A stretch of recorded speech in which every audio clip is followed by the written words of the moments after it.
اعوذ باللہ من الشیطان الرجیم بسم اللہ الرحمن الرحیم۔ عزیز طلباء و طالبات، السلام علیکم۔ جی بچوں، امید کرتی ہوں کہ آپ لوگ خیریت سے ہوں گے۔ ہم لوگوں نے 7ویں کلاس کی جو اسلامیات کی کتاب ہے، اس میں اپنے نئے سبق کا آغاز کر دیا ہوا ہے، جس میں ہم نے پچھلے لیکچر میں غزوہ تبوک کے پس منظر کے بارے میں پڑھا۔ آج ہم غزوہ تبوک کے لیے مسلمانوں نے کس طرح سے تیاری کی اس کے بارے میں پڑھیں گے۔ یعنی مسلمانوں کے لیے وہ سال جس سال غزوہ تبوک ہوا تھا، مالی تنگ دستی کا زمانہ تھا، یعنی مسلمان مالی لحاظ سے کافی کمزور اور پریشان تھے۔ اس کی وجہ قحط سالی تھی، یعنی اس سال وہاں پہ فصلیں بھی نہیں ہوئی تھیں اور مسلمان مالی لحاظ سے کافی پریشان تھے۔ نبی اکرم صلی اللہ علیہ وسلم کے حکم پر پھر بھی صحابہ اکرام نے جہاد کی تیاری میں بھرپور حصہ لیا، اور انہوں نے نبی اکرم صلی اللہ علیہ وسلم کے حکم پر لبیک کہا۔ یعنی لبیک کا مطلب ہے جو کوئی حکم دے اس پر عمل کرنے کے لیے ہر وقت تیار رہنا۔ انہوں نے نبی اکرم صلی اللہ علیہ وسلم کے حکم پر لبیک کہتے ہوئے اللہ تعالیٰ کی راہ میں مال خرچ کرنے کی ایسی مثالیں قائم کی جن کو قیامت تک یاد رکھا جائے گا۔ یعنی وہ زمانہ قحط سالی کا تھا، مسلمان مالی لحاظ سے پریشان اور کمزور تھے۔ اس کے باوجود انہوں نے نبی اکرم صلی اللہ علیہ وسلم کے حکم پر عمل کرتے ہوئے اللہ تعالیٰ کی راہ میں اپنی جان و مال قربان کرنے سے دریغ نہ کیا۔ اس موقع پر رسول پاک صلی اللہ علیہ وسلم کے لیے حضرت ابوبکر رضی اللہ تعالیٰ عنہ اپنے گھر کا سارا سامان لے آئے اور لا کر آپ صلی اللہ علیہ وسلم کی خدمت میں پیش کر دیا۔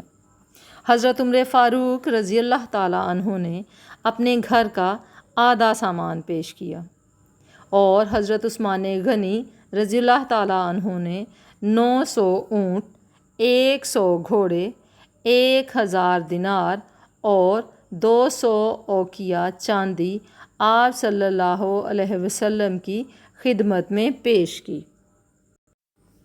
ان صحابہ اکرام کے علاوہ دوسرے صحابہ اکرام نے بھی اپنی اپنی استطاعت، یعنی اپنی اپنی ہمت کے مطابق بڑھ چڑھ کر جہاد کی تیاری میں حصہ لیا۔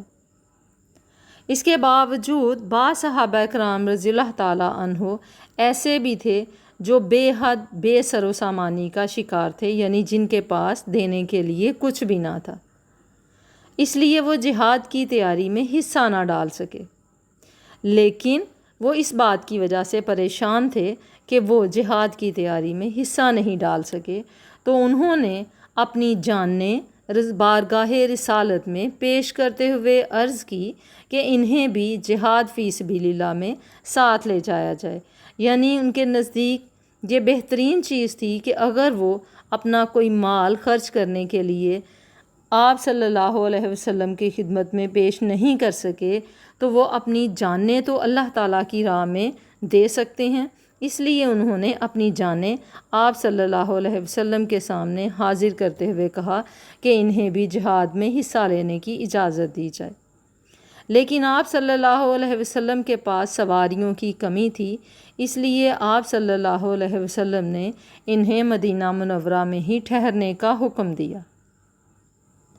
خلوص، جذبات اور جہاد میں ساتھ نہ جا سکنے کی حسرت میں ان کی آنکھوں سے آنسو نکل پڑے، یعنی وہ اس پریشانی میں رو پڑے، اور اس پریشانی کو اللہ تعالیٰ نے قرآن پاک میں بھی ان الفاظ میں بیان کیا ہے۔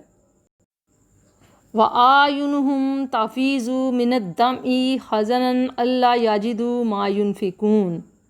ترجمہ: اور اس غم سے کہ ان کے پاس خرچ موجود نہ تھا، ان کی آنکھوں سے آنسو بہہ رہے تھے۔ سن 9 ہجری میں نبی کریم صلی اللہ علیہ وسلم کی قیادت میں 30,000 صحابہ کرام رضی اللہ تعالیٰ عنہ شام کی طرف روانہ ہوئے۔ آپ صلی اللہ علیہ وسلم کی حیات مبارکہ میں مسلمان مجاہدین کی یہ سب سے بڑی تعداد تھی۔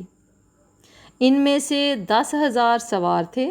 سواریوں کی کمی کی وجہ سے صحابہ کرام رضی اللہ تعالیٰ عنہ باری باری سواری کرتے تھے۔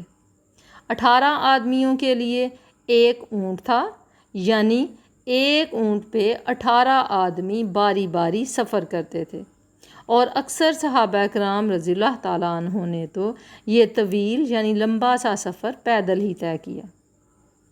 مسلمانوں نے 500 میل کا یہ فاصلہ انتہائی استقامت، صبر، حوصلے اور جوان مردی سے طے کیا۔ سفر کی تمام تر تکالیف کو عزم اور ہمت سے برداشت کیا۔ سامان کی کمی اور سفر کی تکلیف کی وجہ سے اسے جیش العسرت یعنی تنگی کا لشکر بھی کہا جاتا ہے۔ جی بچوں، یہ تو تھا آج کا سبق، جس میں ہم نے غزوہ تبوک کے لیے مسلمانوں کی تیاری اور ان کی روانگی کے متعلق پڑھا۔ باقی ہم انشاءاللہ اگلے لیکچر میں پڑھیں گے۔ تب تک کے لیے اللہ حافظ۔